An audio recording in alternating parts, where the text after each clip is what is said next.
చెప్పే సాక్ష్యం ఏంటంటే నేను తైలశాఖానికి తెలియదు నాకు. మా పెద్దమ్మాయి నాకు ఒంట్లో బాగోతే మంగళగిరి హాస్పిటల్కి పోతే చూపించుకుంటున్నాం.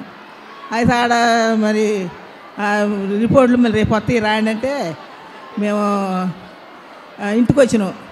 ఆమె ఖమ్మంలో మరి పాదన పెడుతున్నారు, ఎస్ఆకాయ గారి పాదన. మరి క్యాన్సర్ గట్లే ఏమైనా తగ్గిపోతున్నాయి రమ్మంటే వచ్చినాం. సరే వచ్చి మేము ఆ నుంచి తైలశాఖ పాదనకి 9 నెలలు వచ్చినాం. 9 నెలలు వచ్చేసంటే నాకు అసలు కూర్చోలేకపోతున్నా, అన్నం తింటలేదు. ఇక అట్నే ఎస్ఆకాయ గారి సంగతి క్యాన్సర్ అంటే నీకేం లేదు పో నోట్లో తైలశాఖం చల్లిండు. మరి బ్లీడింగ్ ఆగట్లేదన్నా కూడా తైలశాఖం చల్లి నీకు తగ్గిపోతే పో అన్నాడు. ఇక 9 నెలలకు మేము హాస్పిటల్లో మేము మా మనవడు గుంటూరు పోదామని తీసుకుపోయాడు.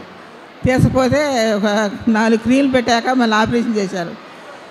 ఫస్ట్లో ఆగస్టులో వస్తే టీవీలో చూస్తుంటే సకాయ గారు అన్న ఈ నైట్ మీ ఇంటికి వస్తాను మరి మీరు గ్రహించండి అన్నాడు.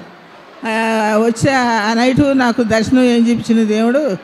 నేను ఒక అడవిలో పండుకున్నట్టు ఆత్మీయ తండ్రి ఆ సింహాసనం దిగొస్తే నాకు దొరకడని వస్తుంటే మరి అప్పుడు పోయి అయ్యగారు పెద్ద సింహాసనం మీద దేవుడికి నాకు ఎట్లా అంగి వేసుకొని ఎట్లా దిగొస్తారు అట్లా దిగొచ్చి ఈ సభలో నాకు వచ్చి నా దగ్గరకు వచ్చి నాకు అయ్యా ఇసాకాయ గారు అంటేనే వెళ్ళిపోయిండు. ఇసాకాయ గారు రాపడ్డా నాకు. మళ్ళీ మే నెలలో పోతే 10వ తారీఖున ట్యానింగ్ తీశారు. ట్యానింగ్ తీశాక అన్నారు అమ్మ నీకు ఏమీ లేదు. ఇంకో సాక్ష్యం ఏంటంటే పిల్లగాడు చచ్చిపోయిన పిల్ల దొరికింది. అయితే దొరికాడు కాళ్ళలో పిల్లగాడు దొరికితే చచ్చిపోతే మరి ఆ పిల్లగాడే ఆ మగ పిల్లగాడే అట్నే ఉండాలని అంటే నేను కూడా అనుకున్నాయా నా కొడుకు చచ్చిపోయిండుగా మరి నాకు కూడా మరి నా మనవడికి ఒక మనవడు పుట్టిండు, ఇంకో మనవడిని అంటే అలాగనే ఇంకో మనవడిని ఇచ్చిండు.